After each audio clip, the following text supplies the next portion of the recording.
Hi, this is Joseph Arthur. Thanks for checking out Come to Where I'm From. Please support us on Patreon, patreon.com/come to where I'm from. We are an independent podcast, and any contributions you can make are greatly appreciated. 72 episodes we've done. 72 is too much of anything. It's just like, you know what I mean? It's like, we're just getting my started. God, isn't that like 8 times 9 is 72 or something? Yeah. Yeah, something about that. Something times 9 is 72. Yeah, something going on there. 8. I guess it would be 8 times 9 is 72. Just guessing. Did they teach you to memorize the tables when you were a kid? That would just be from memory. Well, we have bigger fish to fry because we're sitting here with Chuck Prophet. We're in a hotel room in Jersey. The town of Jersey City. The town of Jersey City. And you're on a big solo tour, right? I'm doing a couple weeks. Days, yeah. How long has it been so far? I think I'm about 5 or 6 shows into it. How's it going? It's going great. Yeah. I mean, it's interesting. I've played Houston, Dallas.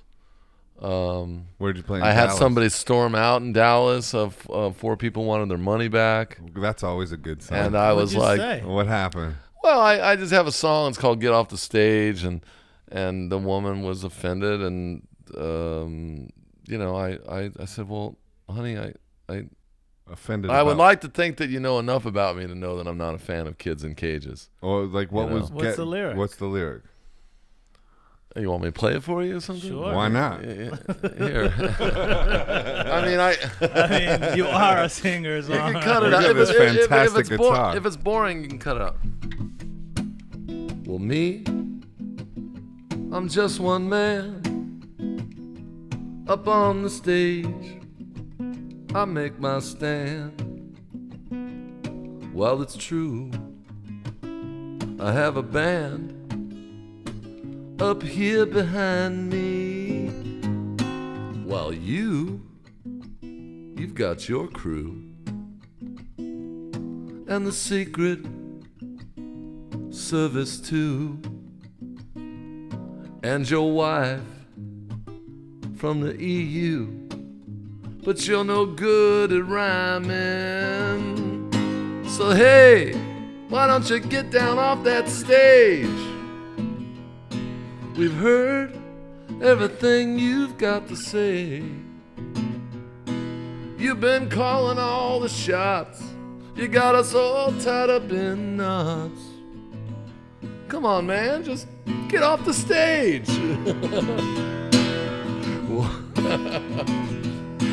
Well, me, I spent half my life in that Econoline van with my band and my wife. And when she steps up to the mic, I seen grown men burst out crying.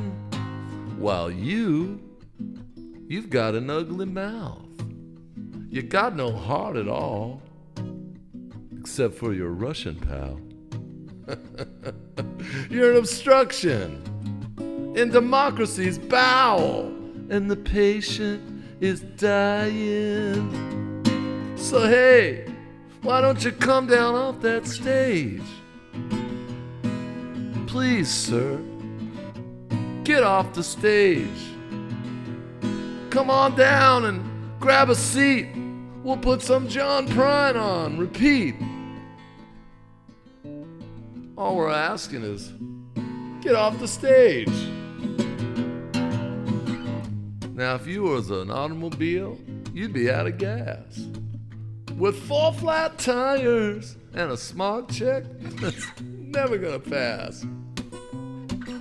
If you were a pair of socks, you'd be full of holes. You're one bad hombre. So hey, why don't you turn around and go home and maybe do something with that hair? Take a walk in the park, man. Visit a Renaissance fair. You're going to prison, you know. But don't be scared. The first time is the hardest. Just relax and get down off that stage. Please, sir, get off the stage. Grab a book off the shelf. Just try to love somebody else. Whatever you do, man, just get off the stage.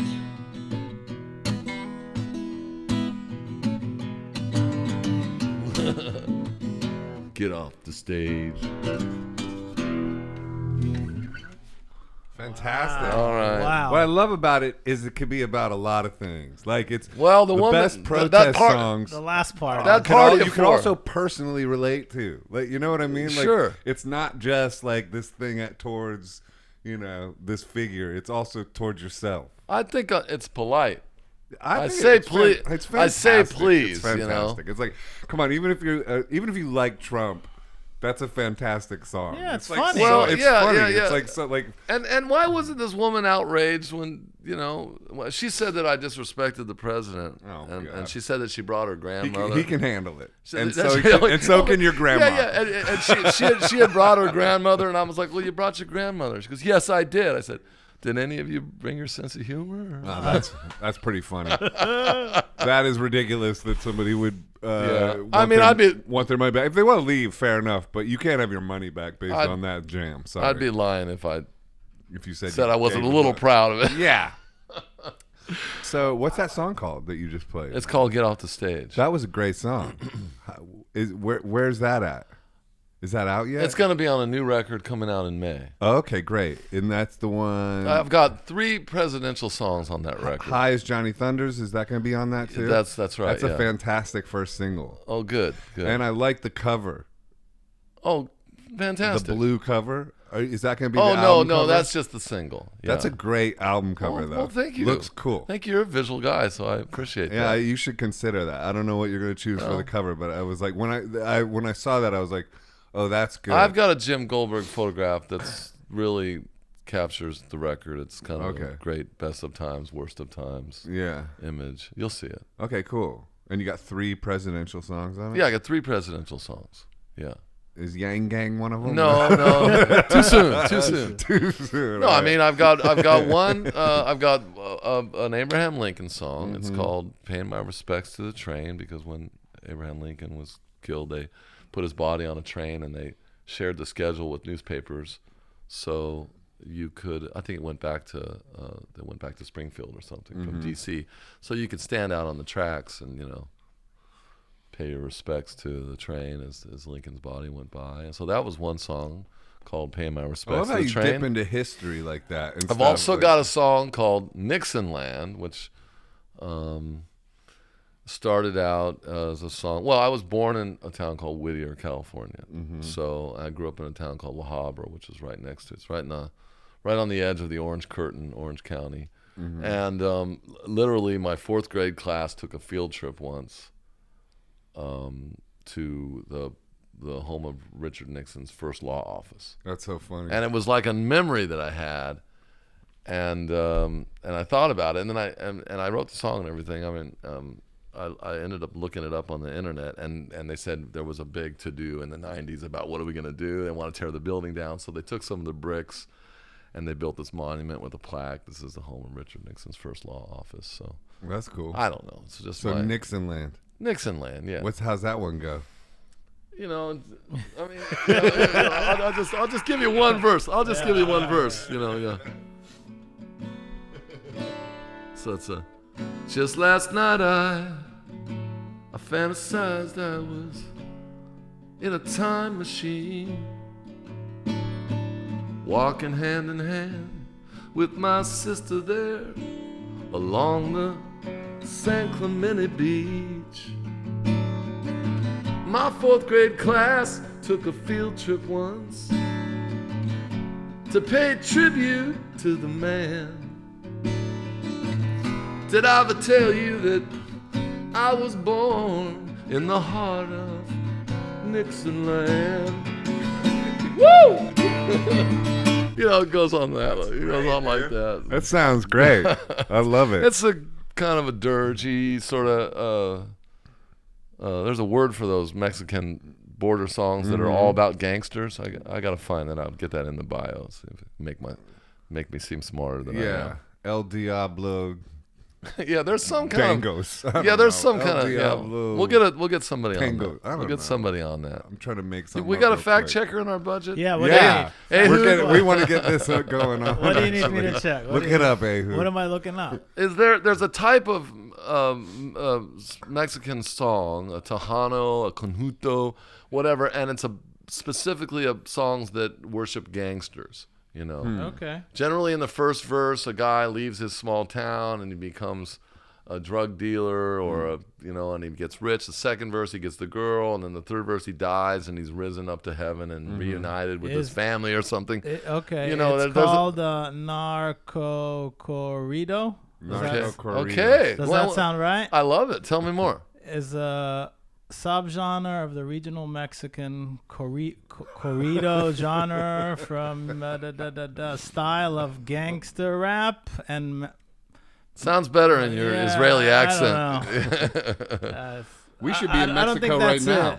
I would love it. That's like when we met. We were in Todos Santos. Yeah, is it January? It is, man. Why aren't we there? I don't Is it know, happening? man. I thought they It's stopped it. Well, no, it's. I think it's on somewhat of a pause, but it's like Todos Santos is still there. And you're both surfers, right? Well, he is. Oh, right. Chuck I've is. You've tried it tried. like a few times with Yeah. him, actually. I Once remember. or twice.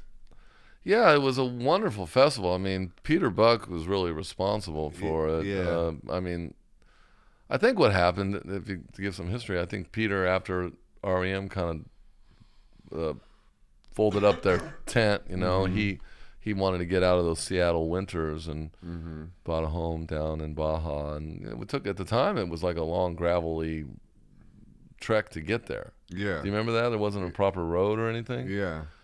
And I think Peter was down there and he was enjoying the sun, and he thought, boy, the only thing that can make this better is if I had some of my friends here and we were all playing music. And so that's what happened. That's what happened. Yeah, me and you and Kevin Kinney and Peter and all his various side projects, the baseball project guys, Scott McCoy, Steve Wynn, Robin Hitchcock. Yeah, so we ended up playing in the courtyard. The first year we ended up playing in the courtyard of this hotel. It was barely a stage, It was Hotel like, California. Yeah, it was like 6 inches off the ground, and the PA. Literally called Hotel California. Yeah, I remember seeing photos. I was like, what is going on over there? Yeah, and the PA was like what you might have at a wedding or something. Yeah. You know what I mean?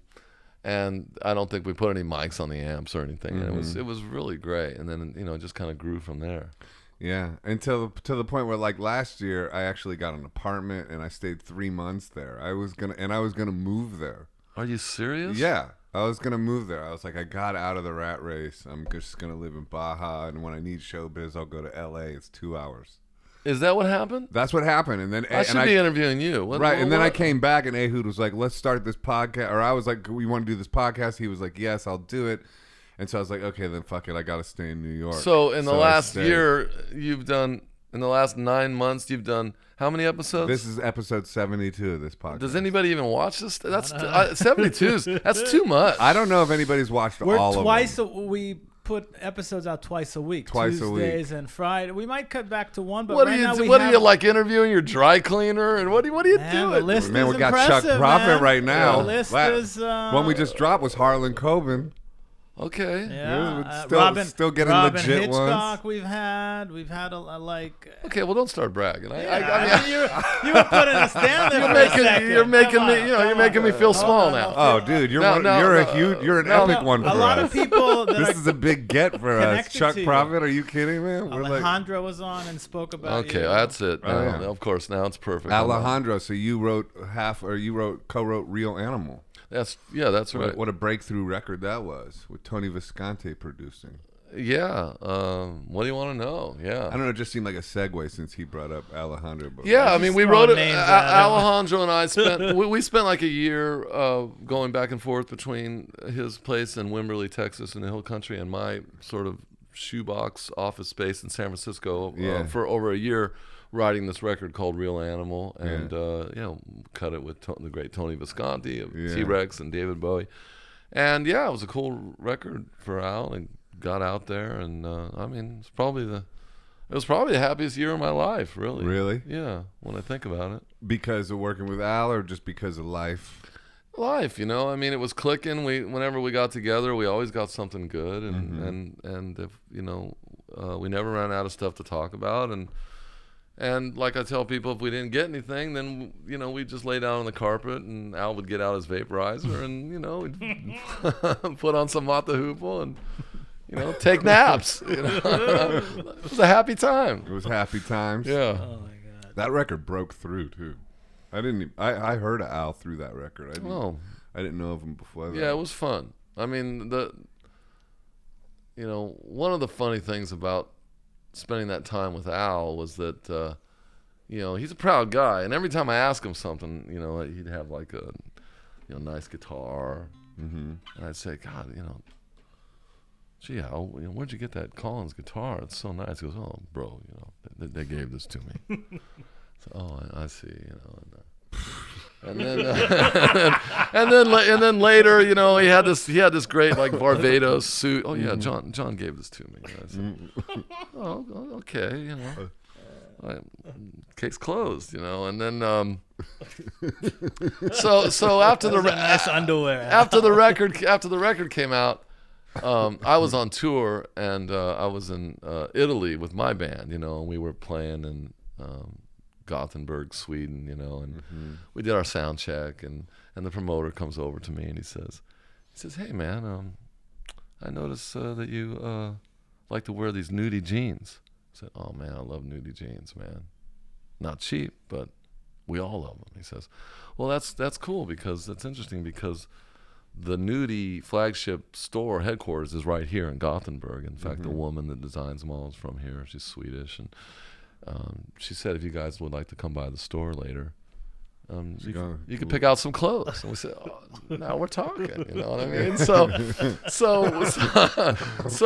I'm having my moment, Right. And so we play the gig, and like at midnight, I said, come on, fellas. And, I'm a big man. I usher my band in there, and we all go in there. We're all picking out clothes, and I got some jeans, and I got a jacket, and I was feeling pretty good about myself, And so as we went back to the hotel, I remember like I was in the elevator, and I was like composing an email to Alejandro. And I was like, dear Al, tonight in Gothenburg. Well, let me see here. So anyway, I get into the room. I throw the laptop open, and I'm like, yeah, I might as well check my email, and check the email, and there's an email from Peter Blackstock, the editor of No Depression, and it says, hey man, you might want to check this out. And there's a link, so I click on it, and there's like a YouTube video pops up, and it's Alejandro and Bruce Springsteen at the Enorma Dome, in front of 30,000 people, singing a duet, mouth to mouth. You know what I mean? And I'm like, can't be. I'm like, I'll wait with my story. Cool Hand Luke, just go down. Yeah. Just give up, man. Just go, Man. You can't win, Yeah. So I don't even try anymore. Cool Hand Luke, just go down. Go down, Luke. That's funny. Yeah. You remember the fight scene in Cool Hand Luke? I mean, he Not just, that many folks can just reference that. he just wouldn't go down. He wouldn't go down. No, it was like when That's when he won the whole prison over. It was like when Bruce Springsteen was trading licks on that black and white ball, the Roy Orbison special, and James Burton's just got that Paisley Telly, and he's like trading licks with Bruce, and Bruce, and I was like, Bruce, just go down. go down, it's James Burton, Right. That's why Telecasters were invented. Yeah. You got a Swiss Army knife. How many eggs did he eat in that movie? A lot. 50? Yeah, a lot. Was it 50? No, I'm glad that you remember the scene. Yeah. Oh, yeah, that's the part. The fight scene is less memorable, I feel like, than eating the 50 eggs, if it's 50. Or was it 100? I don't remember, but it was a lot. It was a lot. I just remember when he was over the two guys and his belly was all like... Apparently, Paul Newman drank like a case of beer a day. I don't get it. I think Redford also was a hardcore... I mean, I don't... I think there's like 10 years of Redford's life that he doesn't remember. I mean, Go ask him when you get to Sundance. Yeah, I will. I don't get how you look good. Says 50 eggs. Fact check. Okay. Oh, 50 excellent. eggs. Thanks, Ahu. Yeah. All right. I was wondering why you kept this guy around. Oh man, this guy's the engine of everything. It was a bet. Yeah, yeah. Have you ever seen Cool Hand Luke? No. Oh, everybody watch that immediately. Hey, that's one of the best. Paul Newman Stop movies. imposing your math on your kid and show him Cool Hand Luke. Come on, yeah. If you that's care true. about him at all. I know the That's name. true. I've never seen the movie. I agree. That's one of the best movies ever. But so yeah, I am going to Sundance. I told Chuck down in the lobby. I'm like, so I'm heading to Sundance tomorrow morning. And Chuck was like, yeah, I was there. And then he had this whole story he started telling. I was like, nah, man, tell it on the podcast. Why don't we tell it? Yes.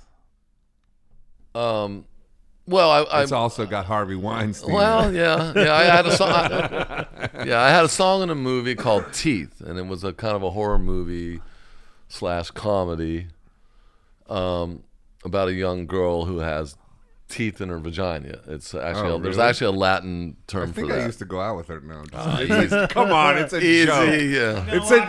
It's a joke. And it was directed. It was directed. We by, edit that out anyway. Yeah. Anyway, it was Mitchell Lichtenstein. Okay. Had directed this film, and I had a song in the closing credits. Prime real estate, and That is prime real estate. and so I went to Sundance to take the ride with them, and I played a gig, and they showed the film once during the day, and it was got a pretty cool response, and then they showed it at night, and it just really connected, and it was a really wildly appreciated young audience, and so later they ended up in a hotel room with Harvey Weinstein, and they were trying to hammer out a deal, and then they literally called at 3 a.m. and said, "Are you sure that we can use this song?" Because I think Harvey was hammering out the deal. If I find that these songs aren't cleared, heads are gonna roll. I'll come in. You know what I mean?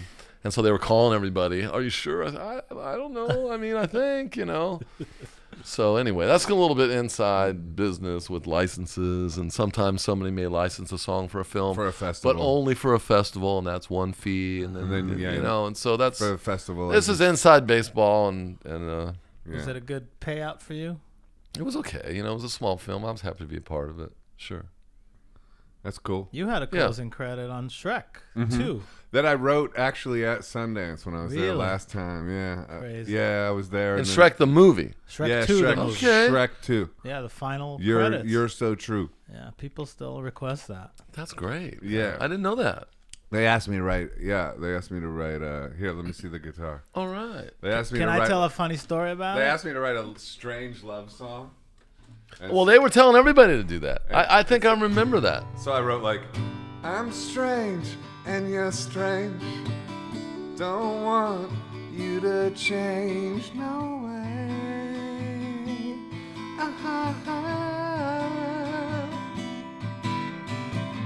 How can I explain flying to the sun without a plane when you're here?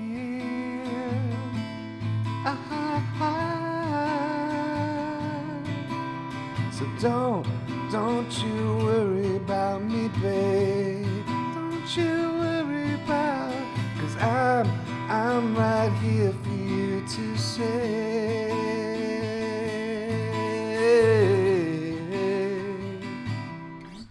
Wonderful. Thanks, dude. Yeah. I wrote it there. I wrote it like because sometimes when they say like, "Hey, write a strange love song," you just go straight down. You just do like, "I'm strange and you're strange." I was gonna say that. I was. Let me put some thought into this. I was gonna say that because after 9/11, there was a tip sheet going.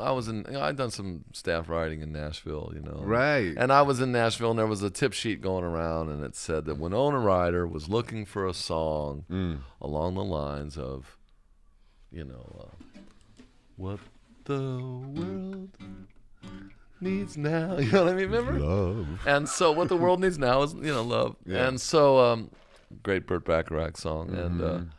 And so everybody was trying to, what would that be? And then the songwriter, Brett, I can't remember his name.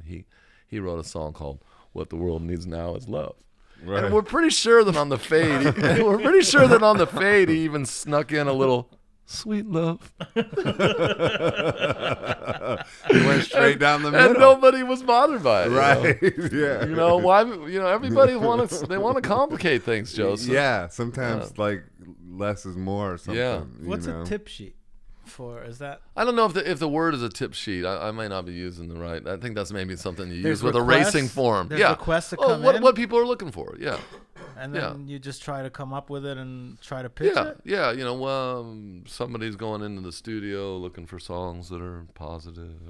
Are you a fan of Iggy Pop? Oh, absolutely. Man, I just watched this BBC Six concert he did recently, real recently, with his new band, this trumpet player and this new like young band. It was the best thing I had ever seen. Like, it was unbelievably good. Yeah. Like the fact that Iggy's still just killing it. Like, he looks great, he sounds great. He's the man. You know, I mean, there have been so many moments. There've been so many moments in history where it's just Iggy. You know what I mean? It all goes back to Iggy. I mean, I have a personal connection to him because you might find this hard to believe, but I used to come home from school. Yeah. Maybe eat some graham crackers, watch TV. I'm not kidding. I would come home from school, great touch. maybe eat some graham crackers, and I would watch TV. Rebel. I'd watch TV with my mom, and she would do the ironing, Mm-hmm. And we used to watch like Merv Griffin or Mike Douglas or whatever, Right. And literally, David Bowie and Iggy Pop come on the Dinah Shore show, Right. And he's charming her, and she's saying, "Oh, Jim, you hurt yourself on stage. I hurt other people too, or whatever, And they're really flirting, and then, and I was way off into Bowie at the time, and so Iggy gets up and plays with the Sales Brothers, and he rips his shirt off, and he's contorting, and it was just like one of those moments, I didn't play guitar, I wasn't a musician, I didn't know anything. All I knew was that I was going to do whatever I had to do to hang out with people like that. That was kind of my goal. That's funny. And then I remembered everything about it. I can remember the news cap hat that Bowie was wearing and everything. And then like 10 or 15 years ago, whenever YouTube came around, I was talking to my wife, Stephanie, and we were driving in the car. I said, "Hey, when we get home, we should check out this YouTube thing. I wonder if I'll find that." And of course, the clip's on there, and it's like exactly like I remember it. Yeah. So, Do you ever wish, like, when you first heard about YouTube, like, oh, I should have started a YouTube channel? And I'm not good at stuff like that. Why do you say that? You're so good at stuff. No, like that. I mean, you're so good at talking. I know what dude. You're like actually one of the best at it. I know what I'm good at, and I know what I'm not good at, and I'm not good at like feeding and watering some ephemeral thing. I mean, I'm just trying to make a decent record every 2 years. Mm-hmm. And that's everything I got, Really? And then go out and do the hand-to-hand combat and give it the college try out there, and then, What do you mean feeding and watering some ephemeral thing? Well, because it's like you gotta have a password. You gotta go do. You gotta become. you know what I mean? It's like my. That's like I'm out. You gotta have a password. I'm out. I mean, I had a 4-track cassette recorder that I used to use, and I would mock up songs. And then I was talking to a friend of mine. I said, "You think I should maybe get some kind of Pro Tools or something?"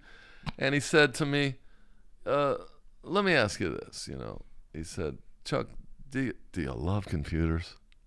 I said, "No, I'm terrified of them." He goes, "Well, maybe it's not for you. Do you like reloading software? Do you think it's interesting?" I don't. And I'm like, "No." I think that's bad advice. So I never did it. Well. But I can record, something. Well, another question would be: do you like having access to like ways to make your music sound even better and more realized and being more sort of independent, and where the computer aspect of it kind of disappears usually for the most part? I'm not a one-man show. You know what I mean? Yeah. I mean, I'm just not a one-man show. I don't like make my own records. I mean, right. There's nothing I wrong like with to that. fight with a band and push somebody to push against and push back. And I mean, I just made that record with Kenny Siegal. You've worked with Kenny. I mean, we fought like cats and dogs. You did? About everything. about everything. Oh, I'm really? like, Kenny, it's a little cold in here. Well, I think it's fine. Well, it's not cold. Well, it's cold to me. Isn't the client always right though? We just argued about everything, I could kind of see that coming because I kind of but to good effect, I put you guys together actually. Yeah, well, whatever it was, I mean, it worked out. Yeah, I bet. Yeah, it worked out. I bet. Yeah. I mean, it was. I just know myself, you know what I mean. I know that that I need that. I like when I saw you in San Francisco and you were telling me about you and Kenny fighting, and then Kenny texting you, and you wrote Kenny back saying, "Listen, if you wouldn't text it to Bob Dylan, don't text it to me." I love that, dude. Well, That's a good standard. Yeah, if you wouldn't text it, I've thought about that a few times. Well, since you said that. If you wouldn't text it to Bob Dylan, don't text it to me. I might use there's that. a method to that. You understand, right? I mean, Explain that to the people. I sent him like 5 songs. I didn't write them all in one day. You know what I mean? I'd sent 5 songs. They'd been poured from beaker to beaker. Right. And I'd done what I could to smooth them out. And I said, if you want to take this ride with me, Kenny, here's some of the songs. I need to hear the tunes. I said, don't call them tunes. I said tunes. I said a tune is what a child plays on a recorder. You know what I mean? Like, they're not tunes. Hey, I just want to hear the tunes. So I sent him like 5 songs or whatever, and I get a text back like, kick ass. And at first I was like, okay, that's positive, and then I was waiting for something to kick in, and that's when I told him at a certain point, I said, stop texting me. Hey, I just fucking dig the stuff, I said, stop texting me. Right. Just think about it, and just resist the impulse and don't text me. And unless if you're gonna text me, don't text anything to me that you wouldn't text to Bob Dylan. Mm-hmm. I would do that. I said, well, that's what I was gonna say. Wouldn't you say kick ass to Bob Dylan? Maybe. I don't know. I guess not. You got your one shot, You got your one shot, maybe. Hey, Bob, man. Kick ass. Kick ass, thanks. He's He's got a point. No wonder I have Yeah. I'm so glad, I mean, for a minute there, I didn't think I had a career. So you guys fought like cats and dogs, but you forged through and completed the process. Definitely. Yeah, no, and he it's a soulful place he's got. He put in the hours, and he put in the time, and he gathered some musicians, and I'd had, I got off to a pretty promising start, but then in San Francisco with my friend Matt Weininger, we got like a core group of songs. Mm-hmm. We went in for a second batch, and then they're like, the assistant engineer, his schedule was all complicated. I said, you're an assistant engineer. You're not allowed to have a life yet. You know what I mean? It's like, you're the first guy here. You're the last guy to leave. He's like, well, I got at 5 o'clock. I got to go. Right. So we had we had a kind of an expensive session that I was a little unprepared, I mean, anyway, it wasn't great. And so I kind of hit a wall, and then I went out and did a solo tour. And I dropped by Kenny's studio, Old Soul in Catskill, and just kind of as a blind date, I said, well, you can get some musicians and I'll show up with some songs. And so I had a pretty good little session, and then I went and I returned there, and spent some time in that 5-bedroom colonial mansion. And I dug it, I dug coming down in the morning and rocking the French roast and playing the piano. And, I don't have that kind of space where I live. So I know, it's nice. It was there. nice, yeah. It's a nice vibe. Yeah, and he got some great, sensitive, cool musicians. You know? Shout out Old Soul and Kenny. Yeah, over there. Yeah, I made Boogie Christ there, and great record. Thank you. Yeah, Holding the Void. I mean, I know the singles. Couple things. Yeah. Ballad of Boogie Christ. Ballad of Boogie Christ. Toss my salad and throw wedding rice. So good. Thanks, man. So good. Yeah. I remember that from Mexico. Right. Yeah. Yeah. Yeah, I remember after I played you. Graphic. Yeah, you could see all the way through it. I liked it. Because it was just acoustic guitar, bass, and drums. Kind of like. Yeah. Well, the wind, there was a breeze blowing through it. It wasn't like, I remember that. I'm produced. It was just like, that's a great sound. Mm-hmm. It was a great album. Yeah. So when's your record coming out? Well, Or it's not is it- coming out till May, so Okay. But is it so? But it's done, mastered, everything. yeah. Oh, okay. Yeah. Yeah, because you got to get the vinyl stuff in early. That's what they say, yeah. Well, that's another thing that happened with Kenny, you know. What? Where, well, I got into this thing where it was like, you know, I work with Yep Rock Records. Those guys have been nothing but great to me. They always put the artist first. Right. You know, they're practical. They're not spending money like, you know, foolishly. But they told me that, you know, that they needed 6 months to set up a record. And, Yeah. you know, and I had done another record with them a couple records back. And I said, well, you know, I don't know if I can give you 6 months. I got this tour booked in the fall. Mm-hmm. The record's almost done. And they said, well, Chuck, that's what we need to do our job. And I said, well, they go, because in order for the record to be successful, I'm like, well, you know, it doesn't have to be successful. You know, I just want to get it out. You know, I got this tour. And they said, well, you know, with all due respect, we don't usually base the release of our records around your tour dates, you know. And so in the end, they said, but having said that, if that's how you feel, you know, we'll see what we can do, because we always put, you know, the artist first.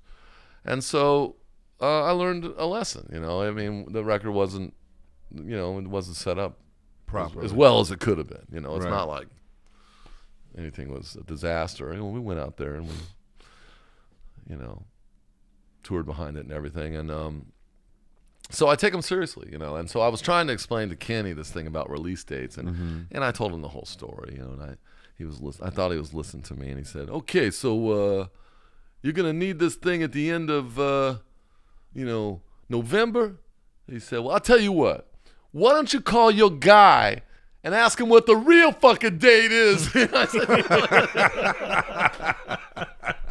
I said, "You're fucking jive, man." He said, "I'm not jive." I said, "You're bullshit." You know, I said, I don't do that, man. I don't speak that, you know. Yeah. And he's like, you know, now I understand. You know, then I got to understand that bullshit it's okay. Bullshit's what you use to get people to come around to your way of thinking. You know, I might exaggerate things to make a point. You know what I mean? I do it all the time. Some of the best people do. I'm probably gonna say a lot of shit on this podcast that I don't even mean. Right. You know what I mean? What? And Yeah. so I understand that. So I can bullshit too. And Yeah. so, you know, and then I just said, oh, we're gonna bullshit. You know, we're gonna bullshit our way through this Right. to good effect. You know? Yeah. Sometimes you got to. Yeah, and it's okay. And it's okay. I came to understand that. You know.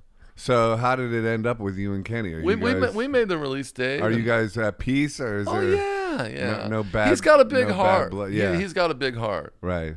And I got nothing but love for anybody who would take the ride with me. You know, Yeah. through all the twists and turns in the road and everything. So It's a crazy process. yeah. Just making records, isn't it? It can be. Yeah. You know. Yeah. When did you start doing it? How old were you when did you make? What was your first record? Was it Green on Well, I was Red? goofing around in high school trying to get into 4-track studios or whatever, but Right. you know, I probably when I was 20 or something, when Green on Red made a record called Gas Food Lodging, Right. and But they were already it was a breeze. established, right? It was a Before breeze. you Yeah, they had joined a them? couple. They had a couple records out, and And you joined.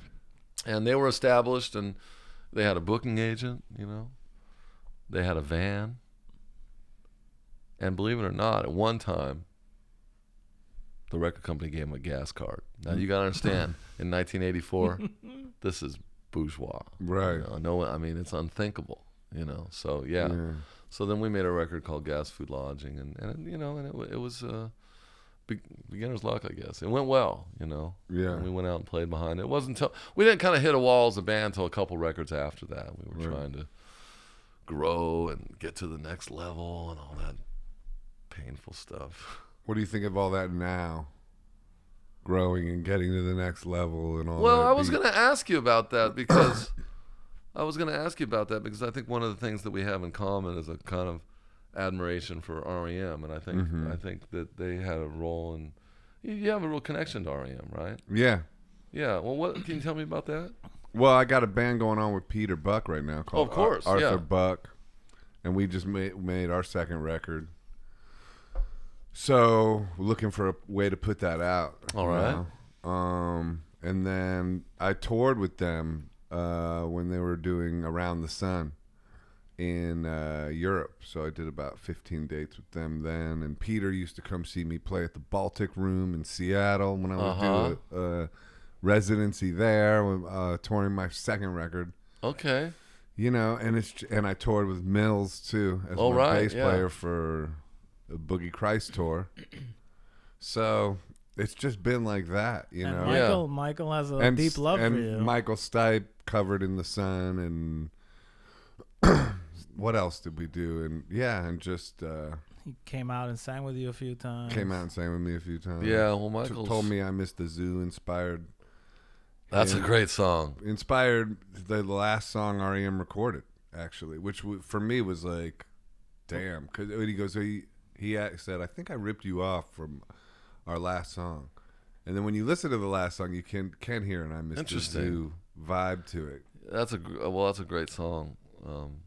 So, yeah, I mean, when we talk about Green on Red, I mean, at one point in time, we may have been, you know, kind of contemporaries to R.E.M. And, you know, now when you ask me, like, well, how do you feel about all that Next Level stuff? I mean, we were probably afraid, you know. Right. Dumb and afraid in many ways. And but that's one thing I really admire about Green on Red. I mean, I'm sorry, what I admire about R.E.M., I remember, like, early on somebody said, like, oh, did you hear that, you know, R.E.M.'s going to do a video? Right. And I think that at one time they were anti-video, and I heard that Michael was so freaked out that he had to throw up, you know. Oh, to do a video. He had to do a video, and I was, wow, you know. Yeah. And then you know, fast forward, and I'm watching on TV, you know, I don't remember how many years later, and Michael's got those, you know, he's got that white dress shirt, and he's got the sleeves rolled up like Jerry Lee, and he's walking down the road, he jumps on that semi truck, and I'm like he's just looking right into the camera. Yeah. And I'm thinking, well, it didn't take them long. Right.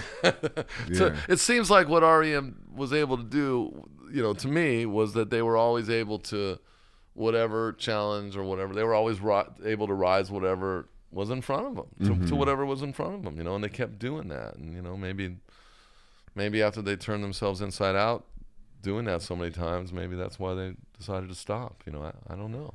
Right. But they definitely, you know, showed how it was done. What keeps you going? I'm kind of addicted to it, you know. I mean, yeah. I mean, I still like writing songs, and you're still really. I do a lot of co-writing, and it's part of my social life, and yeah. I get happy when something's wrestled to the ground, and I still like going out and playing and meeting people, and yeah, I mean, it's not so bad. Ehud, we're gonna have to. We got a maid coming in. She's like looking at this setup. Yeah, like, well, it's obviously a porn. Obviously a porno is getting shot in here. That's funny. So, but do you have like goals and ambitions to take it somewhere else, or are you happy as it is, or what's your whole take on that kind of stuff? Well, having been on all sides of it, you know, I can tell you this. It always feels good when things are growing. You know what I mean? Right. And it doesn't have to grow like, you know. Most people are born or busy dying. Yeah, people are obsessed. Exactly. I mean, people are very obsessed with success, and you know that's. Well, gosh, you know, we've got to pay these musicians, and you know they don't really understand what it is that gets us off. You know what I mean? Or just the music, home tapings, killing. You know, they don't really understand what gets us off. And I stopped trying to explain a long time ago. You know, it would be like me trying to explain, you know, what sex is or something. You know what I mean? Like, well, boy, got a lot of ex-wives. Yeah, well, you know. Yeah. You know, so what do I mean, I just want to keep I guess my biggest fear would be that I would have to stop. Right. You know, because I like it, you know. I like doing it. And if things are growing. Hey, Steffi, I was wondering if you might be willing to tell your Rosanna Arquette story. No, All right. Well, I'm on a Go ahead, think about it. I'm on a podcast here with Joseph Arthur. Say Hello. Hi to Stephanie. Hi, Stephanie. Hi. How are you? Nice to hear How you. are you? I'm good. How you're doing that? Yeah, doing really good. It's fun to talk to Chuck. Yeah, definitely no, and I definitely don't want to do it. You're not going to tell All it. right. All right. It's too bad. It's a good story. Oh, well. Maybe Chuck will tell it. All right. Keep smiling. I'll call you back. Okay, bye. Bye. Well, that's got to be like Stephanie. That's your wife and Yeah. your partner in the band too. A lot of times, That's right? how Yeah. you started singing. So Yeah, absolutely. how he started singing. Then, Yeah, then I the think two so. of you meet at a party, and then you connected. Yeah, I mean, we've told this story a lot of different ways. I mean, she was going out with my best friend, and Oh, and yeah, I mean, You stole her. and we we were all in bands that had kind of crumbled, and Green on Red had kind of gone out of business. I don't know if we broke up yet or what, but we were in between. about to. Yeah, and so yeah, I mean, I always thought that I was good, but I thought with her, I mean, singing harmony, I thought maybe It was even better. it was great. Yeah, so Well, that helps. we too. managed to keep it going, and it hasn't all been roses. laughs. Yeah, of course You not. know? Was she But- with Patrick Winningham? That's right. All right. He's Okay. he's a great guy. Okay, Ehud, Yeah. so are you some kind of Counting Crows nerd? Well, no, Yeah. Yes. not Yeah. nerd. Yes. I mean, Yes. we have a lot of mutual friends, and Jim Bogus, Oh, okay. who's a I really get it. close friend, Right. and Patrick with Tender Mercies. Excellent. I've filmed them in San Yeah. Francisco, and Patrick's Well, a great Patrick, guy. But then I found out. Why? Who's Patrick? Well, He's in Counting he Crows. was he was the singer who was in Tender. Were they yeah, called well, Tender no, Mercies back then? let me see if I can get this right. So Patrick and I had a group with Stephanie. Yeah, that's what I found out. We kind of splintered apart, and then Patrick, was a great band leader. He was a San Francisco guy, and he attracted great people, and he had, a couple of the guys that ended up in the Crows. So you got Dan Vickery Dan Vickery and the piano player. Charlie. Yeah, Charlie Gillingham. Yeah, so they were in Patrick's band, Yeah.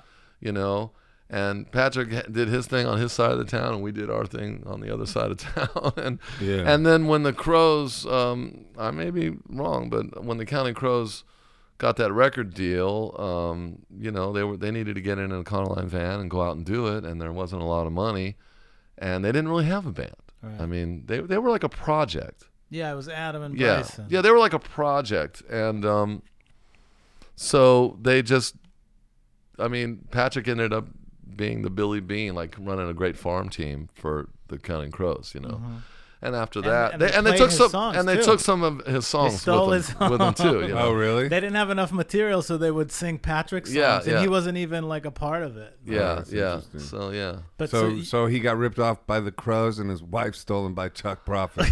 This fucking, Yeah, and this guy and there might have doesn't have the luck. and there may have been a Martin guitar in there that got borrowed and never got returned. Wow. Whoa. Now that's over the fucking top, dude. but Patrick, he's my closest friend, and Okay, things are shout out, things are Patrick. more complicated than that because Yeah. his sister was married to Stephanie's brother, and they had two girls, so we share the same nieces in common. Me wow. and Patrick, and he ended up being the best man at our wedding. Oh, okay. And Well, it that's a was happy ending. and I knew that he was gonna handle it well. And when he gave the speech, his young family was there and his wife, and he said, "Well, we're all gathered here today, and I'm just gonna say, Stephanie, so there's no chance of us getting back together."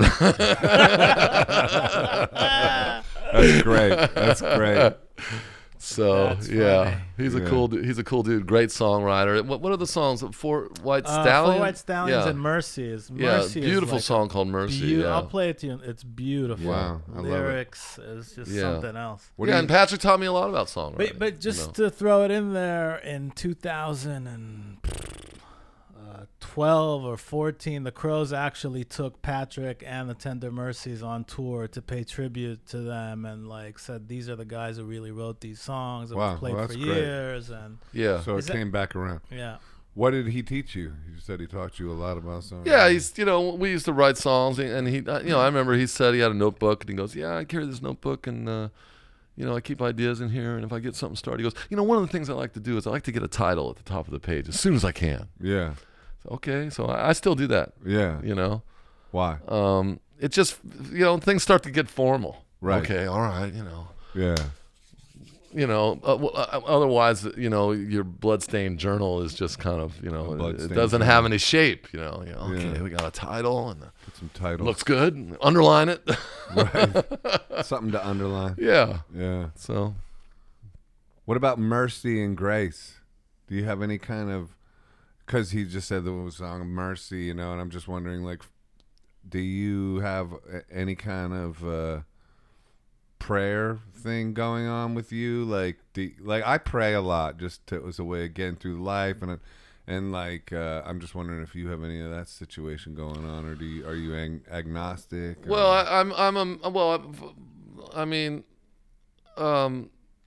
I know you're a surfer. AA saved me, Yeah. I have been clean for 22 years. That's incredible. I mean, crack really brought me to my knees, but I was a drunk and Right.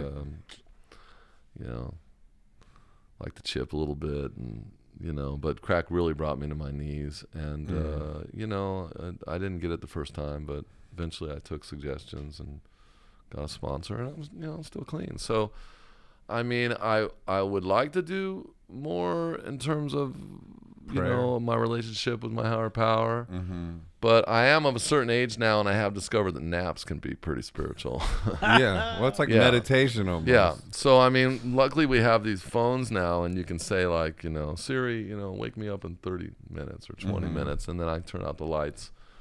Like if I know my wife's coming home, I'm like, oh man, what if I run in there and just Mm-hmm. get under the covers for 20 minutes? You still go to meetings Yeah. every? No, all not the every time? day. Not as much as I should. What but, about on the road? not as much, Not as much. No. But I still have a home group that I go to and I check in with, and a lot of the guys that were there when I got clean are still there. How much work do you have to do in maintenance of your sort of spiritual mental condition? Because I ask because I have to do a lot. And when you do a lot, you get kind of credited as like, well, you're this great guy, you're doing a lot. But it's like, really, it should be no, it's like I need to do a lot. Well, I mean, Like, for me, like the like- last 10 years, I started surfing again. I grew up Right, I grew up surfing, in I was Orange gonna ask County. I mean, I was surfing when I was 9 years old. Yeah. We used to take the bus and for 25 cents, and we had surfboards stashed around Newport Beach. And Chuck's a legit surfer. I mean, I was like, I was a, just basically a dropout, and so I got into that like 10 years ago in San Francisco. I started longboarding, and I'm out there with the older guys and the sewing circle. So Wearing a full bodysuit. for yeah, the sure. cold Oh and- yeah, I'm gloves and everything. It's freezing. The other guys are. I hate getting in the water. I mean, I can't even begin to tell you how Really? much I hate it. I mean, I hate pulling into the parking lot and putting on a cold wetsuit. Just it's the worst. You know. Yeah. But I will say this on a spiritual level. There are times when I'm out there, and it's hard to think about other stuff. Yeah. I mean, you're just thinking like, oh, I want to get over this. A set's coming in, and I want to get over this. I want to get through this set and get outside and not get caught inside. And you're not thinking about it. You're in the moment. Yeah, and then when I drive the Econoline back, home, I have a hard time remembering what it was I was so fucking worried about. Right. And I know you exercise a lot, but I had a shoulder injury. I had frozen shoulder, which is like some kind of male menopause bullshit. Is it? Yes. Frozen shoulder? Yes, it's a real thing. And so I've been out of the water for like a year, So, Oh, that's too bad. yeah, but I try to walk, and I just try to be mindful. I mean, I'm not complicated. I mean, I just try to eat well, and I try to, walk, and just not a complicated guy in that respect. Right. But the gravity of the addict mind without like Woo! serious maintenance Yeah. can go dark fast and can go, down fast. Yeah. Well, I mean, the more time I have, Right. the less I feel like I'm gonna use, today. Right. You know, What do you do to keep yourself entertained, like on the road and all that? I've never had a bored moment in my life. You know, Never? I must be really simple. You know what I mean? Right. I get on a plane, I'm like, this is the best place in the world. There's no Wi-Fi. You know, I mean, You're glad I there's like no- to. Yeah, I glad there's love no- it when there's no Wi-Fi. Why? Because then you read. Yeah, I like to read, and you know, and I mean, I'm generally happy if I have a good book going. You know, Yeah. I don't have anything going at the moment. Netflix has kind of ruined that for me a little bit. You know, Why? Because you watch too much. it's the Netflix? stimulation. You know, it's like, Yeah. oh, you know, Dopamine. yeah, I'm gonna shop around and see what I'm gonna watch, and I'm gonna watch this documentary and really learn something. You know, so I mean, I mean, if you're gonna, you know, you need to fill yourself with what Ezra Pound called the noble rhythms. You know, What does that mean? it means, you know, you got to read good stuff. Yeah, you you got to fill yourself with the noble rhythms. yeah. Ezra Pound said that. know? I think so. God, I hope so. Look Look it up, Andrew. Don't look it up. Noble. Put Ezra Pound. Noble rhythms. That's all you Yeah. got to do. Yeah, and so you know, you read. You know, I mean, if you're a writer, you know, Yeah, if you're a writer, it helps. I mean- Anything inspiring you now musically? Like, who are your top songwriters? I know you like Lou Reed a lot and Bob Dylan. yeah, definitely. I mean, all roads lead to Bob. Yeah. I mean, for me, I find that he is really a bottomless pit, you know, at the bottom of a black hole. So there's really no end to it. Right. I just listened to some live stuff this morning. You know, You did? yeah. Which one? I think it was Someday Baby. I don't know where it was from, but Mm-hmm. I was admiring that. I got some Lou Reed from that first song. Samantha Brown lived in my house 4 or 5 months. You know.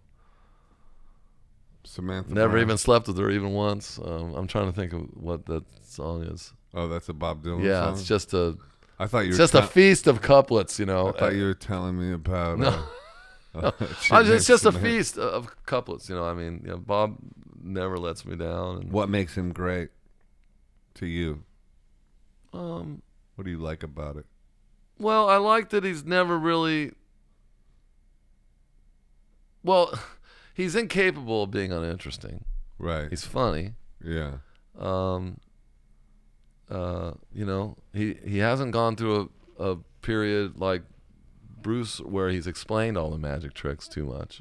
Oh, Bruce explained him too much? I feel a little bit like Recently. In, Yeah, in what way? Like, well, he's talked a lot about, you know, when I made that record, I made sure that, you know, John Landau and Little Steven, they would fight, and that helped the record. And I thought, you know, that's some weird Machiavellian stuff. I don't need to know, you know what I mean? I don't need to know all that stuff, you know what I mean? You know what I mean? And in his book, he talked about, you know, how he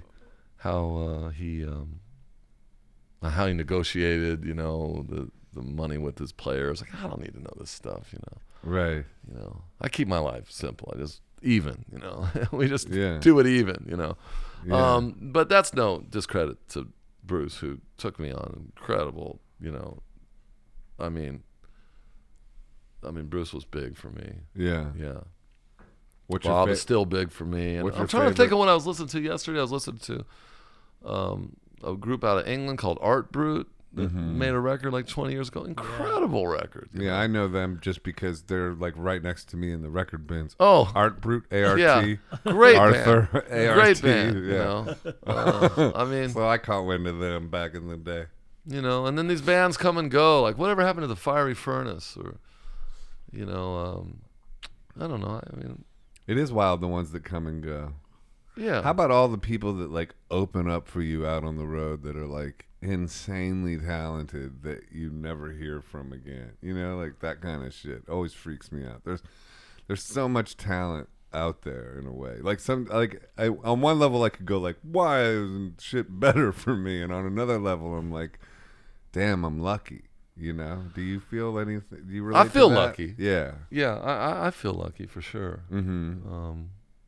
I mean, But do you have the I mean, other side I'm of like, it? you know, I'm in like my, you know, 50s now, and you know, I remember I made a record for a British label sometime in the 90s, and I had this manager, and you know, it was like the record had come out in England and Europe, but it you know, it didn't look like Warner Brothers was going to release it in North America. And he's like, yeah, well, you know, it's the way things go, you know. You know, you're of a certain age now, you're pushing 30, and, you know, they're not going to want it. I'm like, you know what I mean? So, I mean. Yeah. That was back then, though. Well, I mean. Music's lost its ageism. Oh, well, I didn't get that memo. Yeah. Well, but I mean. I feel like it has. I mean, obviously, like, for the super duper pop shit, you know, fine, that's, like, kids got to make that. But, like, in terms of, like, you know, like, there's. Well, for instance, I mean, Iggy Pop, you're still doing it. I'm still doing it. I'll tell you who's still doing it is Loudon Wainwright. Yeah. I mean, you know, there's a lot of music out there, and it doesn't really take much to grab a chord progression and, you know, throw a bunch of lines together. But I do find as I get older, you know, I really respond to stuff that's personal. And so, you know, a lot of Loudon in my diet. Last couple of years, can't get. I mean, you can never go wrong with any Loudon Wainwright. Yeah, I need to check more. And you know, if you go see him live, just a master class. Is it? Oh yeah, hands down. Really? You know? Oh yeah. I didn't know that. Yeah, and music and art. You know, the arts, filmmaking. You know, comedians. I do feel like things have been moving in that direction. That things are getting more personal. Huh. You know. Why do you think that is? Well, you know, I mean, if a comedian was just going to be like some kind of heavyweight champ, you know, I mean, I remember I was in the comedy scene because I used to play guitar with this guy, Barry Sobel. So I was in the comedy, kind of exposed to a lot of this stuff in the early 80s. Like when I was barely out of high school, you know, and Dana Carvey and Paula Poundstone and they were all, you know, Robin Williams, they were all San Francisco people. And so I saw them do, a lot of those guys do many sets, you know, and, you know, one thing that people don't really remember was that back then Leno was, you know, held on a pretty high pedestal. He was fucking hysterical. People said that you know, he didn't write anything down. You know, he'd get up on stage and it's just heavyweight champion. You know, just you know, punchline, just destroy, you know. So I think comedy's changed now. I mean, you know, things have gotten more personal, and everybody's going to air their dirty laundry and on Mark Maron or whatever, and people have less time for just punchlines, you know. Right. So I feel like Loudon is a guy that's been like way out in front of that for, you know, decades. In what kind of way? Like song? Like what's an example of a personal song? That's well, like, you know, I asked him. I interviewed him. I said, you know, you have a song about, you know, where you sing about hitting your kids, you know. And he goes, well, you know, it's not something I'm proud of. And there was a kind of a nervous laughter in the crowd. And he said, oh, you do it. You all do it. You know you do. You know, just, you know, I never know what's going to come out of his mouth. I mean, he's you know, if you're looking for the unexpected, Loudon's your guy. He'll bring it. Yeah. Well, and Rufus and Martha are great. Yeah. Incredibly talented. Great. Yeah. I mean, Rufus is I could watch that Judy Garland thing, you know, on repeat. Yeah. That's wild. It's a wild family. It's a lot of talent. Yeah. And you know, there's like you know, Loudon makes a fuss about Rufus having all the money and oh really? little competitive vibe. There's a lot going. There's a lot of layers, you know. There's a lot of layers. If you like layers. Yeah. So how's that inspired your own songwriting as of late? Have you geared more personal or what would you say? Maybe. Yeah, maybe. Yeah. More revealing, more vulnerable. Maybe. Yeah. Yeah. I mean, just trying to do something good, you know. Do you ever read Brene Brown or any self-help books like that? She's got a lot about the power of vulnerability and stuff like that. I know there's a lot of these books at the airport. It's like there's a big section for them, you know. Right, because we're all looking. Everybody's wants searching. to, you know, everybody wants to reverse engineer something that's already happened, you know. So you know and nobody wants to read a book like a history book or anything. So if they can watch an 8-minute TED talk, about somebody feel better. about somebody reverse engineering something that's already happened. But I'd like to see somebody, talk about something that hasn't happened. See, I just think that whole thing you just said should be a song. That's a good, It's too much, Yeah. How do you melt that down into anything? Well, you just did. Anyway, yeah. Sure, memoirs become very popular. Are you gonna write one? No. I mean, I write a little bit, but having to put a beginning, a middle, and an end on something, it just doesn't seem like fun right now. I mean, Loudon, speaking of Loudon, he has a great book that he put out last year, and it's just a series of essays and some personal stories, and it's fantastic. So I read that. I read that, and I got a little, I got kind of inspired. Yeah. What's that called? Can you help us out? Look it up, I love his song. I think I read it My twice. Daughter in the Water. That's like so personal. It like You read it anyone who's twice? a father. That's my daughter. Well, I interviewed him, so I think I read it once, and then I think I read some of my favorite chapters twice. Yeah. What did you interview him for? A podcast? Well, he had the book coming out, so he went out. He was doing some promotion, and there was a literary festival in San Francisco, and and they asked me to do it. Oh, that's cool. To interview him. Yeah. Is it called Liner Notes? Yeah. Loudon Wainwright III on parents, children, exes and excess, death and decay, and a few of my other favorite things. Yeah. That's the title. That sounds wonderful. Yeah. Doesn't it sound great? It does. It is. You're It inspiring is. me to check it out. Oh, you'll love it. Really? You'll love it. Yeah. Could buy used for $4.19. I need it for You'll love it. tomorrow's flight. Right, well, I'm Oh, sure please there's do. on tape. Please do. Yeah, I'm gonna do that. That's funny. So yeah, that's music that I return to. And I mean, I was in a bookstore the other day, and they were playing Robert Johnson, King of the Delta Blues, and it was quiet in there, and I was like, oh man, this sounds different than I've ever heard it. Did they slow it down? Because wasn't the rumor that it was sped up? I have heard that. Yeah. Was it slowed down? No, it was a record. It wasn't. Same Yeah, speed. yeah, It was yeah. like- I didn't notice anything like that, but I just remember thinking like, it's a life's work, I mean, you can return to all this stuff, and there's always, as they say in the program, more will be revealed. Yeah. And it's beautiful. Half measures avail us nothing. Yeah. And yeah, it's like Love in Vain. I followed her to the station, suitcase in my. Yeah, I followed her to the station, suitcase in my hand. Oh, it's hard to tell when all your love's in vain. Just unrequited love, man. Do you ever get bitter? Do you ever feel like it's all in vain? Do you have moments? I get just bitter enough to be real, Right. I mean, don't you hate people that aren't bitter a little? I mean, don't you hate people? That's like saying, like, I don't have any regrets. Like, yeah, okay, thanks for the warning. Thanks for the warning, asshole.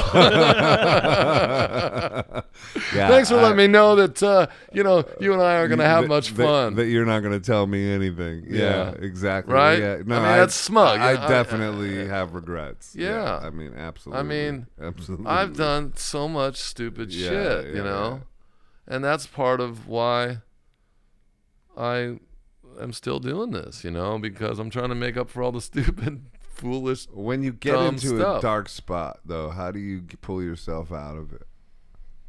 I don't indulge in those like I used to. I can't afford it. But how do you pull yourself out? I just don't.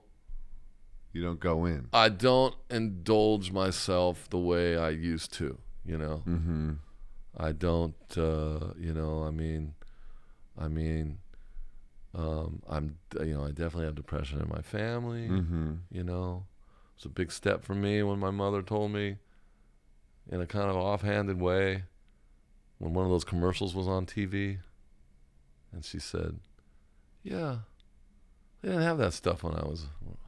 They didn't have that stuff? They didn't have that stuff when I was, young. I would have probably taken it. And I was like, whoa. Do you take any medication? No.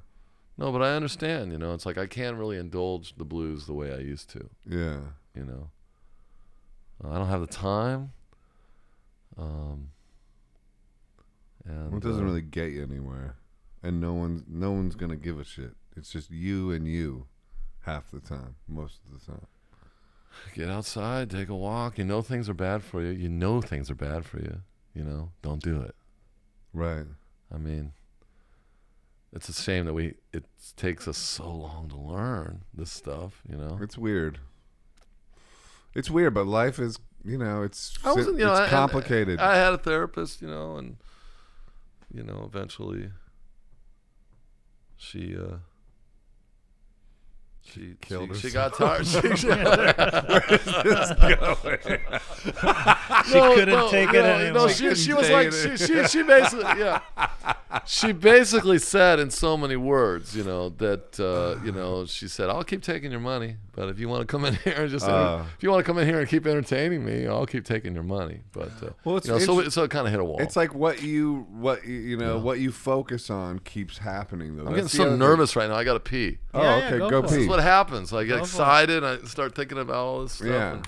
Well, if what you focus on, you keep creating. That's the thing. That's the weird thing about therapy.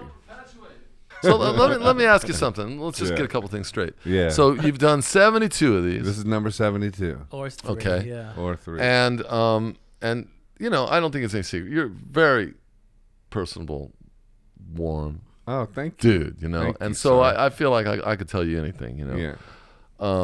But anybody like cry or anything? Any good stuff like that? Any good? He has. I've cried. I believe To it. tears, Yeah, not They've been emotional. not ones. bawling, Yeah, but no. like tearing up. I've teared up, but No, I don't think anyone's cried. Is But that we what- had. that's a good idea. I should start trying to make people cry. I need to get my cry game. Yeah. on. Missing the mark a little there. You know what I mean? I mean, Yeah, you're right. Marin makes people cry. He does. He's Yeah. he's an expert. He's an expert. Yeah. Expert at it. I like Joe Rogan a lot too. He doesn't really make people cry that much. Do you check out podcasts? Yeah. I mean, I know you like Marin. In the early days, I checked out Marin. I mean, I haven't really I checked him out. didn't check out for any particular reason. Yeah, he was just. I actually like a lot of some music podcasts. Which one? Well, there's one called Sail On about the Beach Boys that I okay. really, really enjoy. There's so much Beach Boys stuff out there. Huh. There's a lot of session. Just they ran a tape. They ran a 1/4-inch tape during the Pet Sounds sessions. So, you can kind of hear the construction of Pet Sounds, and these guys are in Sail On. Yeah, they're in a Beach Boys tribute band, so they know all the moving parts, and it can be really wonderful to listen to, like in the dark, just lying on my back. Yeah. Yeah, I really enjoy it. Have you ever had any muscle spasms? This is a total aside because I'm having muscle spasms in my arm a lot lately, like where this one. Yeah, I don't know anything about that stuff. Okay, good. I mean, I don't know. Like, You're a guy like, I gotta be in my body, man. I gotta be in my mind. I gotta be in my body. I think too what does that even mean? I don't know what it means. You know what I mean? I don't even know if I said that. Go for a bike ride. So with your last release of Bobby Fuller Died for My Sins, that's a fantastic album and Title. great title as well. What Bobby Fuller is the guy who wrote I Fought the Law and the Law Won. Well, he didn't write it, but he had to hit with it. Yeah. Oh, he had to hit with it. It was written by one of the Crickets. Yeah. Oh, okay. He was Bobby Fuller was like a guy from El Paso, Texas. Yeah. He was a total Buddy Holly clone. You know what I mean? Yeah. Buddy Holly was from Lubbock, and Buddy Holly, of course, was a big star, and so he and his brother had a band called. But sorry to interrupt, but you have a vibe to me like this kind of old school singer-songwriter. Buddy Holly, Bobby, I feel like Really? You're part of that lineage. See, you're good to people, Joseph. See, Well, no, what I'm talking about. I just think that's true, though. I think that's That's true. nice. You have that You're very genuine like that. I don't know. That's nice. I appreciate that. Didn't mean to cut you off. Well, it's great. So anyway, Bobby Fuller was, like this Buddy Holly student. You know, this kind of greaser from El Paso. He had a band called the Bobby Fuller Four, along with his brother. Biggest thing in El Paso. Obsessed with Buddy Holly. In fact, they were so obsessed with Buddy Holly that they noticed on the back of one of Buddy's records that it said recorded at such and such Clovis, New Mexico. These guys, they got in a car and they went to the studio in New Mexico. Norman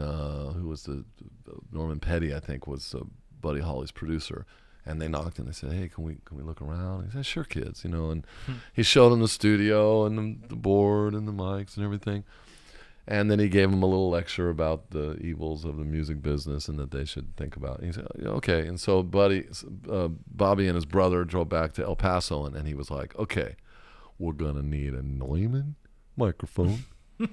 We're going to need some cement, some corrugated tin. And they went back to El Paso, and in their parents' house, in the backyard, they built like a structure, laid cement, put up walls, put a corrugated tin roof, and they built a reverb chamber. That's insane. They built a reverb chamber in their parents' backyard. Needed the reverb, I guess. Yeah, they were trying to figure out how Buddy Holly's records sounded so great. And there was no digital reverb at that Nothing. point. Yeah, no spraying reverb. Maybe. So that's that's wild if you think about it. So, they built a chamber. Is that how they did it back then with chambers? Yeah. Like Really? the Gold Star had a chamber that's kind of famous. Capitol's got one that's kind of famous. So when you hear Roy Orbison, you're hearing that chamber. They So pump then the reverb is real, like as What? opposed to digital reverb So where he it's stands artificial. in No. So how does it work? No. You pump the music through a speaker, and then the speaker projects the music, and then there's a microphone that picks it back up at the end of the chamber. You can move the speaker closer to the mic. You can adjust So it. But after it's recorded, they play it and then they re-record it. yeah. Wow. They send it to that speaker through another microphone back into the mix, just like any other effect. Crazy. So they did this, and they were obsessed, and then they were the biggest thing in El Paso, so eventually they moved to L.A., after having a couple regional hits. And that's when things got kind of interesting, because they get to L.A., and it's like all about the Beach Boys, and Beatle boots, and bangs, and there are these greasers from Texas, doing this kind of 50s music. Out of step. And I thought, that's the story of my life right there. I'm out of step, and so I really You feel like that? I really relate to him, yeah. You feel like you're out of step? Always. Why? Yeah. I've just never been in tune with what's going on, How do you mean? I mean, You're not doing mumble rap? Is that what you mean? Are you a step ahead or a step behind?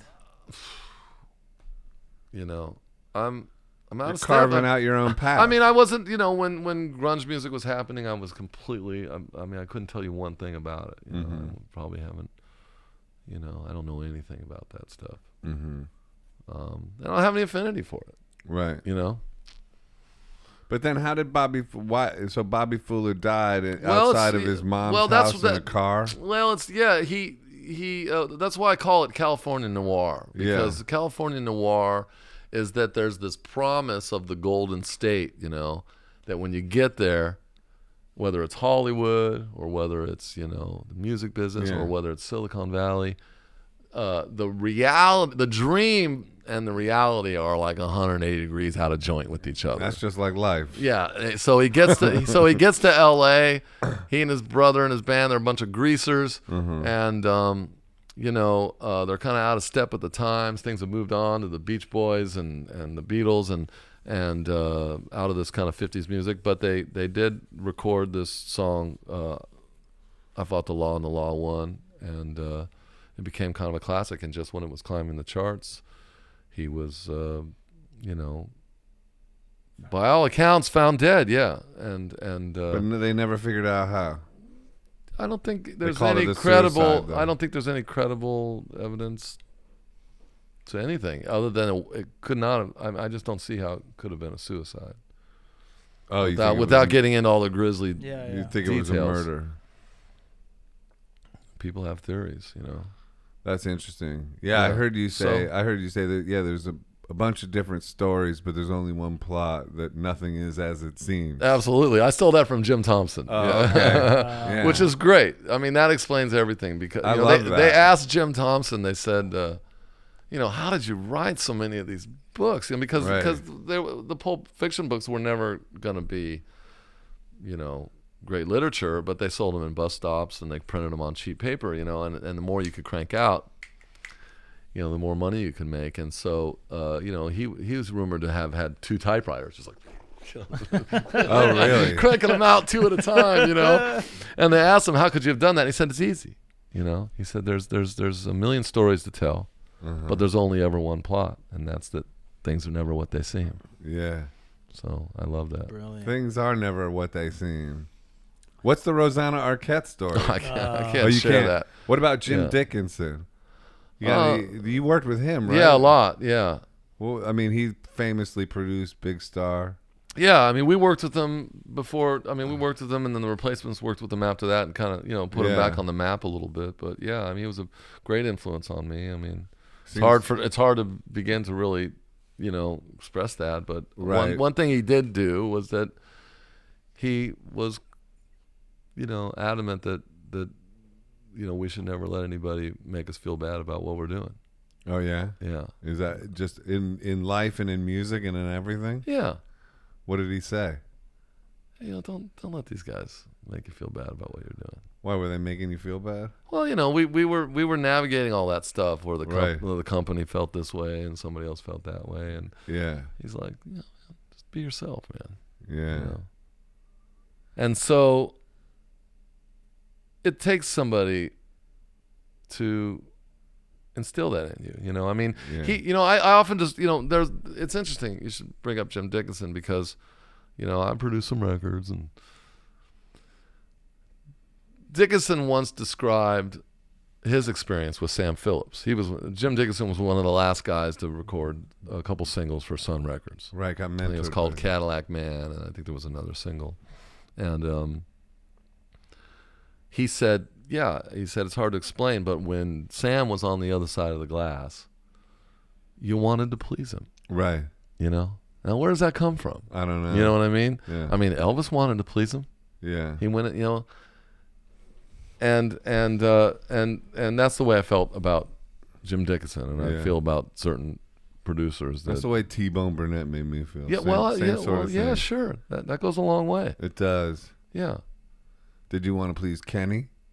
At times, yeah. At times. Yeah, Kenny does have a little of that going on. Yeah, at times, yeah. Yeah, I think it's to do with like the passion the person feels. Like if you feel it from their heart, their heart's in it. You want to meet them at that place. Yeah, I mean, I like I said when we started, I'm not a one-man show. I don't have a studio, and I got my favorite mic, and so I mean, I'm trying to learn stuff. Yeah. And what's the meaning of life? Yeah. No, I'm not your guy. I'm fishing. I'm not your guy. Throwing the rod in the water. I'm not your guy for that. No meaning. What about you, Ehud? You got any final questions for Chuck? 2 questions. Okay. Two-parter. One has nothing to do with the other. One, that whole concept that you said about stuff that's real and stuff that's not. Is that like Temple Beautiful a couple albums ago was all about San Francisco? Yeah, talk about San Francisco. An ode to your town and about how it's not the real San Francisco or what is the real San Francisco. Well, there's 37 different San Franciscos, Same with and New York. and they Same all with kind New of York. overlap.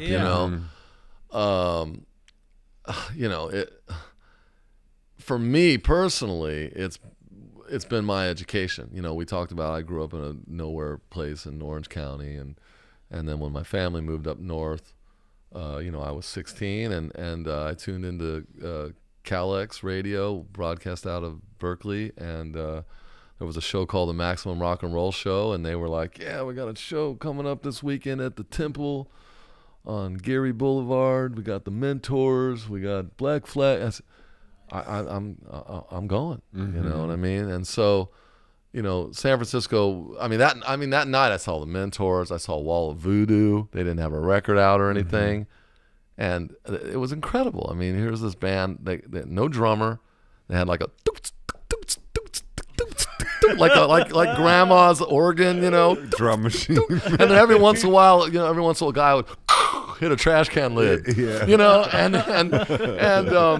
Stan Ridgway, you know, was just stalking the stage in this kind of Jimmy Cagney, you know, radio, and it was just a guy playing surf guitar. I can remember all of it. You know, I remember every guy playing like a Jaguar through a reverb tank.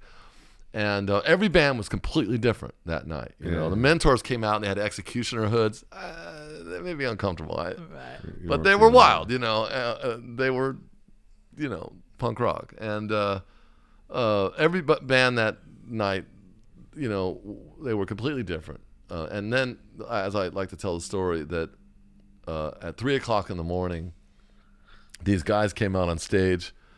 They were wearing like Beatle boots, and they had the Carnegie Street suits and their guitars up high, you know, and you know, there's probably about 150 punk rockers in there. Like half of them just looked at these guys and just left, you know. They just left, and I stayed. You know, I was just like right on the stage, you know. And the guitar player, you know, he was looking at me, and I was looking at him, looking at me, you know, looking at him, and how was I to know? You know, 10 years later, I'd be over at that guy's apartment buying Coke. You know? That band was the Flamin' Groovies. Right. Wow. And yeah, so everybody my point was that everybody was completely different. So San Francisco, to me, you know, has been an education, you know, in music and the arts. And, you know, I used to work with that comedian, Barry Sobel. It was probably my first paying gig, you know. And What'd you do with him? I just played guitar on a couple songs. He would do a couple songs at the end. You know? Okay. He would do like a Mick Jagger. And That's kind of what got you started. yeah, it was like, you know, in many ways, yeah. First time on it was the stage. first professional gig, really. I mean, yeah. And, you know, there's the sexes and, you know, I mean, we have all progressive politics. And, you know, as soon as I moved there, Jello Biafra was running for mayor. And people in our San Francisco Chronicle, you know, our main paper and the nightly local news, and they gave him some play, you know. They gave Jello some airtime. Yeah. And he had Well, this he's a kind smart guy. I mean, yeah, he was entertaining, and he had those kind of yippie politics, and you know, he wanted to build a statue downtown of Dan White, and we would make the money to pay for it by selling tomatoes to throw at it. And he had some great ideas, you know, and like again, like the Iggy story. I'm just looking at the television thinking like, what do I got to do to hang out with guys like this? Right. yeah. You know, so San Francisco, and you know, we have, you know, North Beach and City Lights and gosh, I'm, you know, leaving so much out, but yeah, it's a place where, you know, it's just, I learned everything, you know. And I worked with filmmakers and all the things. Maybe you feel that way about a young boy from Ohio like yourself. Yeah. You know, maybe you feel that way about New York in some ways. It's true. I do. Right? Yeah. It's hard to, put your head around it. I've lived here for almost 25 years now. So it's like, I don't know. It's just my home now, you know. Yeah. But You're from Ohio. I'm from Ohio. Yeah. Yeah. 0 to 18 Yeah. in Ohio. I lived in Cleveland for 3 years as a Oh, child. you did? Yeah. Wow. Yeah. That's interesting. I don't like when people, you know, call it a flyover state, or Yeah. I don't like that. No, You know, well, tell it to Ohio- Chrissy Hine. You get a vegan boot up your ass. Tell that to AA. Yeah. AA was invented there. Bill W's. Bill W. Oh. and Robert, Dr. Bob. You know, I mean, Bill W. was coming from New York on a business trip. He didn't live there. Right. Dr. Bob lived there, And he had his moment of clarity. and they had it in Ohio. So anyway, I just feel like Akron has some special kind of juju. Well, absolutely. You know, Ohio. Yeah. And, you know, I went back recently. You go back to Perubu and stuff, and, you know, it's hard to say where the cradle of civilization, you know, where it started. Mm-hmm. Also, it's the Liverpool of America. absolutely. And another thing that's interesting, you know, coming from San Francisco, which has, you know, been dragged into the same money pit that New York was dragged into, or London or whatever. You know, I learned recently that I was talking to somebody who's really involved with the San Francisco Symphony, and Michael Tilson Thomas, and they said, well, you know, I mean, we've got a good little symphony. We're no Cleveland. Right. And and you know they've tried repeatedly to steal away talent from Cleveland, and it's like no. If only the Browns could get it together. Yeah, that might take some time. Apparently, it's just never going to happen. But because I've been waiting since I was 8. Yeah, and that's been a while now. Don't give up. yeah. Who else is from Cleveland? Joe Estros. The Black Keys went to my high school. Oh, is that right? Chrissy Hine, Rachel Sweet, Oh, I remember Rachel Sweet. Devo. Of course, yeah. You know, Para Ubu, Yeah. Guided by Voices. The Rubber City Rebels. The Rubber See, City I got Rebels. some skills. That's skills, dude. Funny. Huh? Yeah. And then maybe one of those misguided punk bands, the Dead Boys, right? Dead Boys. Yeah, great. I don't know. Unfortunately, Dead unfortunately they sometimes performed in Nazi uniforms or whatever, with kind of tasteless. But they had some good songs. Mm-hmm. The Dead Boys. Nazi uniforms aside. Well, yeah, you know, it's that was back then. Yeah, it's like people can't imagine how like back then that was kind of offensive. Now that would be like just like it would, and even talking about it, our careers are almost over. Just even mentioning it. Google says they're from Cleveland. They're from okay. Cleveland, the Dead Boys, yeah. But yeah. great but back songs. then it was just like, oh look, that's kind of like you know, back then people just did wild shit. Yeah. I'm not defending it. Everybody calm down. Yeah, I mean it's hilarious. It's bullshitting. You know? It's fine. It's hilarious. You know, Yeah. I mean, I'm more of a sort of a Girl Scout uniform kind of guy. You know, That's even more twisted. That's your album cover. Yeah. Chuck Provitt in a Girl Scout uniform. What makes a great song to you? Well, that's you know, I have my rhetoric for all that. I mean, I think that any work of art, whether it's your your breakfast cereal or a painting or whatever, I think, or a song or a poem or whatever, I'd say it would be the one that you want to hear again. You know, and I mean, I know that like it doesn't. You know that there's a lot of ideas out there. It's our cheapest commodity. You know, Ideas. yeah. Yeah. There's a lot of ideas out there, and there's a lot of people that can craft it together. You know, you can pull a chord progression out. But the third thing is the mystery, the magic. What is it that makes you return to something more than something else? You know, and I don't know. Yeah. I don't know what that is. Yeah. I like that though. It bears repeating. But what makes it great?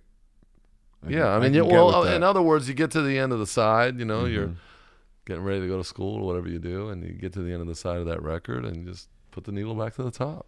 What's the last song by somebody else you heard that you thought was great? Oh, man, I can't tell you right now. I mean, I can't tell Bob you. Dylan live earlier. Yeah, today. that's kind of it, you know. Love in Vain, Robert Johnson. Love in Vain. Yeah. When the train pulled out of the station, it had two lights. The blue light was my blues, and the red light was my mind. What is that? Robert Johnson, man. Yeah. Doesn't really get better than that. I don't think so. Nah. Speaking of Robert Johnson, the other question I wanted to ask you was about Garland Jeffries. Oh, sure. And the first time that I saw you, he came on stage with you years ago, and you just played when unfortunately he retired and played City Winery, and you were at that last show. How did your relationship with him start, and just anything about Garland?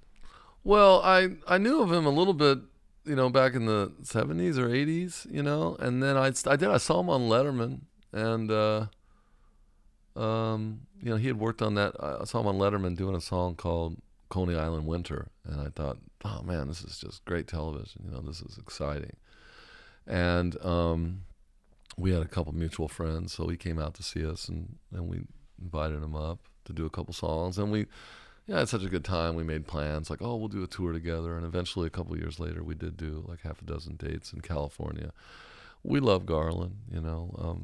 I mean, he's Lou Reed's best friend. I I met him through Lou. and he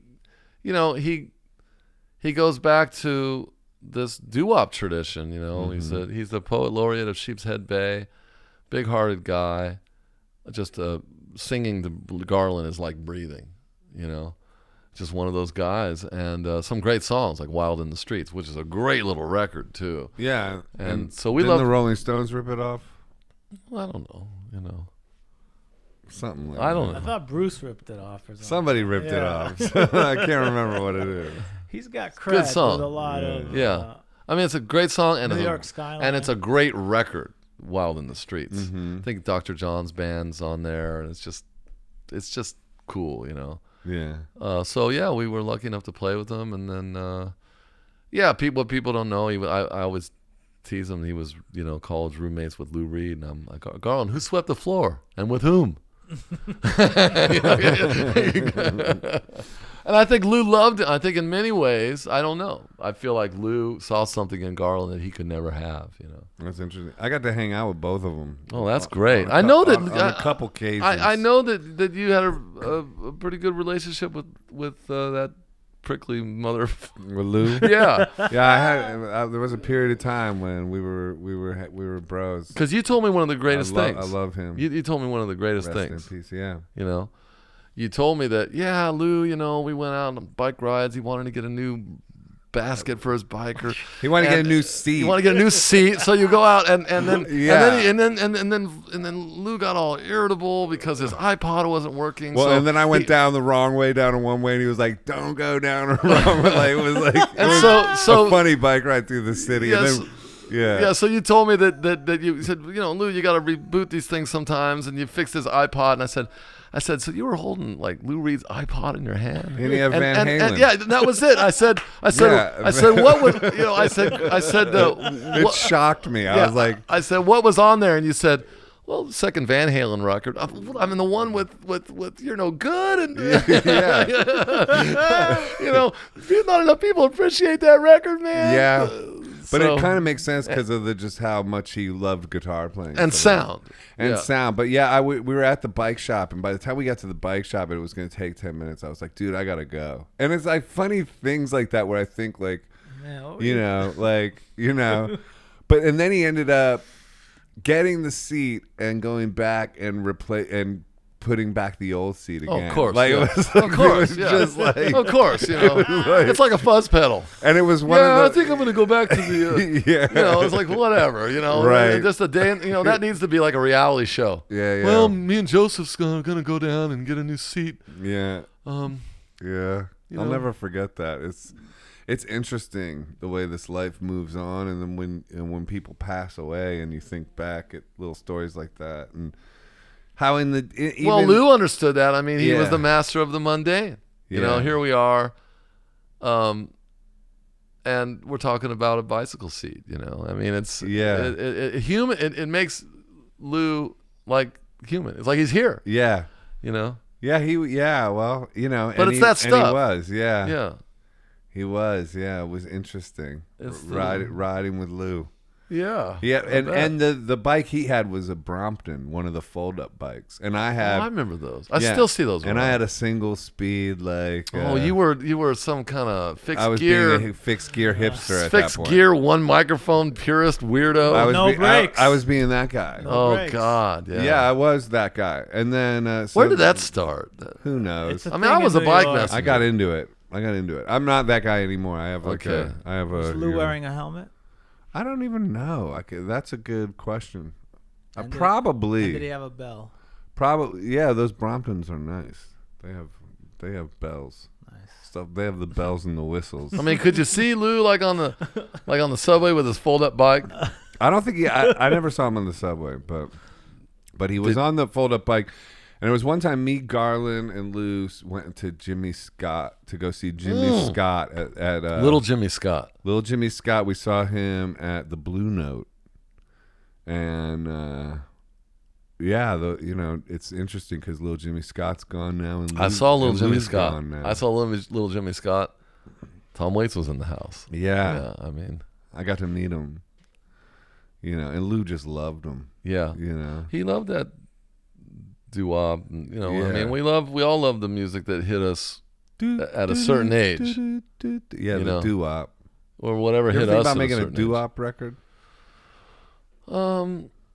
Well, I work a lot with I did get to work with a band called the Rubinoos, and they do a lot of group singing, like Beach Boys inspired 4-part harmonies, and live they'll do some a cappella stuff, bum bum bum bum bum bum bum bum. You know what I mean? Right. And it's like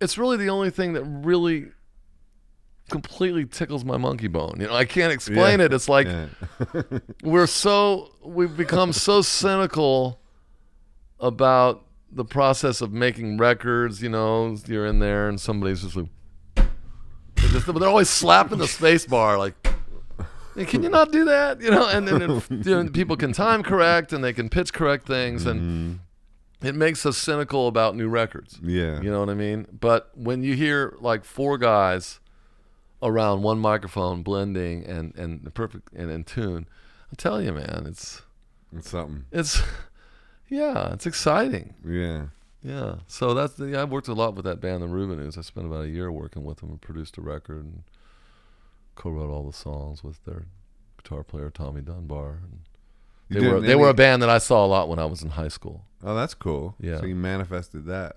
Yeah. Are you working on any projects now with any other sort of collaboration things going on, or is the new record just what your focus is now? Well, I mean, I'm kind of in that place where I'm having to gather all the parts, make a video, and I'm just trying to enjoy it, Yeah.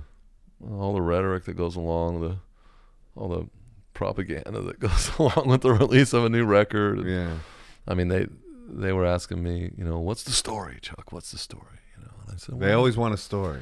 I'm like, well, and I appreciate that because I'm a fan of the myth as well. Yeah. But it's more than a story. It's it's all in the songs, and the songs are more than the story, and the stories.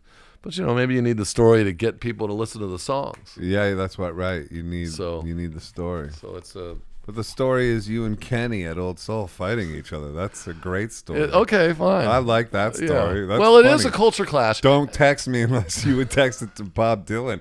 That should be the first line in your fucking bio, dude. That's great. Okay, good. That's gold, dude. Well, I did I did start the record in the Money Belt, right, and I finished it in the Borscht Belt. So there's that. There it is. That's line number 2. But in terms of what I'm doing now, I'm on vacation, man. I'm just out playing. I mean, for me, it's a total joyride. I think like the guys in my band are probably like, oh God, we're gonna be gone a long time. I'm like, hey man, at least I'm not working on a record. Right. Wherever I go, people are happy to see me. I'm drinking coffee with Joseph Arthur. Yeah. Life's not bad. It's all good. It's all good. That's the way to keep your perspective. You being grateful. Yeah. But that's hard work for a lot of people. I mean, boo-hoo. I mean, boo-hoo. Like, go to Africa and, take a dump in a mud hole. And I mean, what is wrong with you, Oh, my God.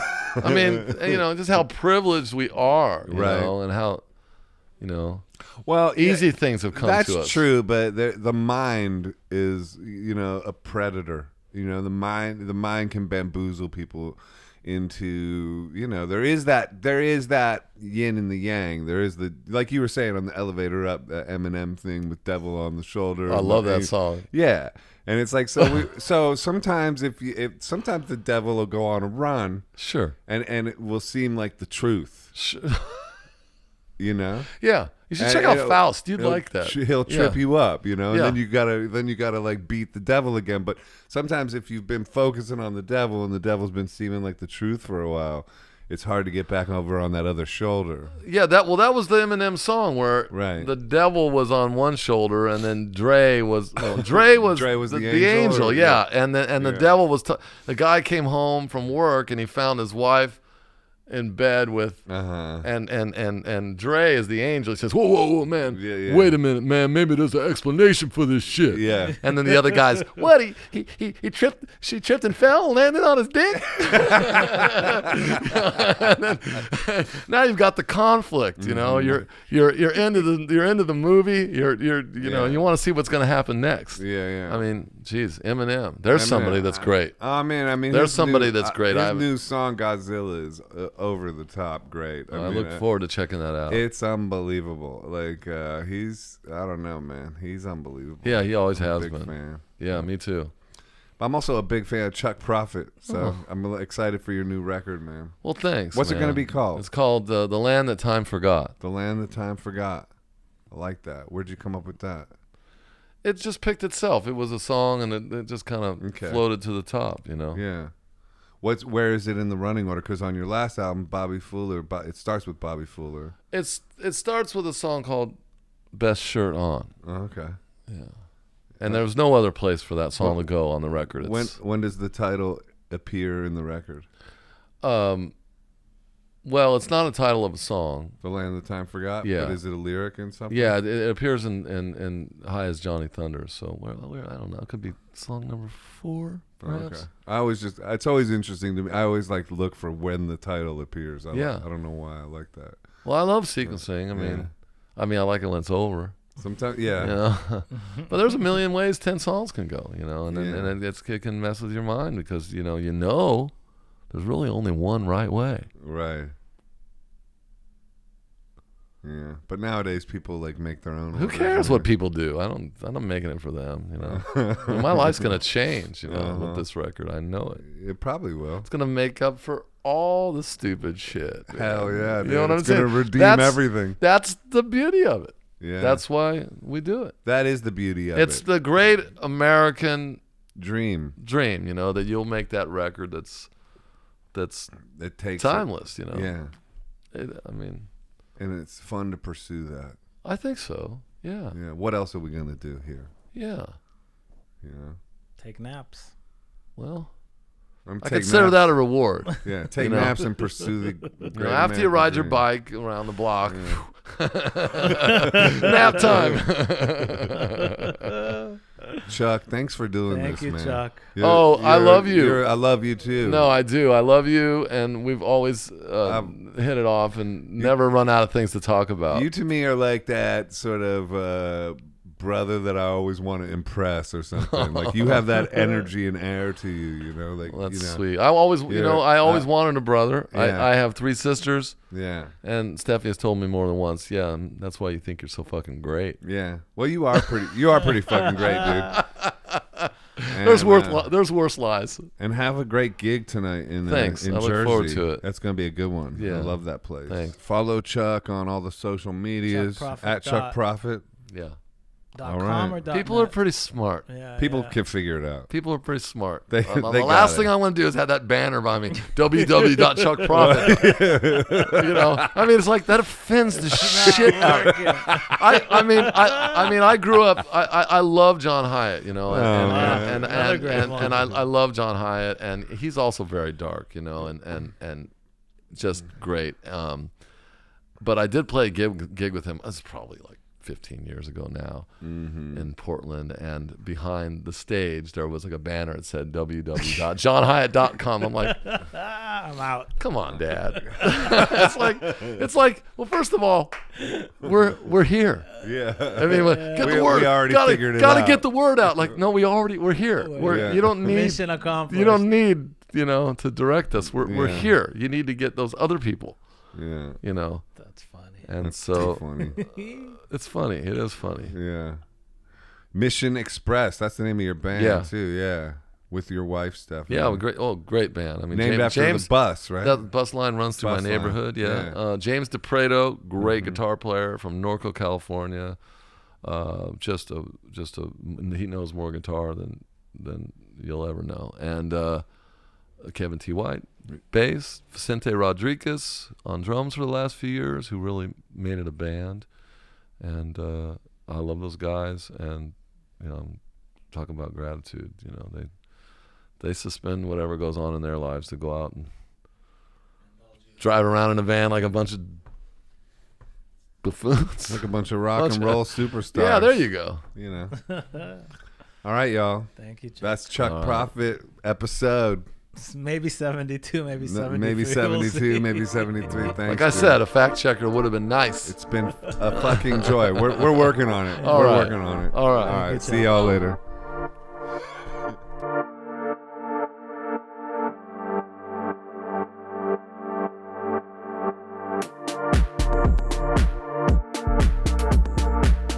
Hi, this is Joseph Arthur. Thanks for checking out Come to Where I'm From. Please support us on Patreon, patreon.com/come-to-where-I'm-from. We are an independent podcast, and any contributions you can make are greatly appreciated.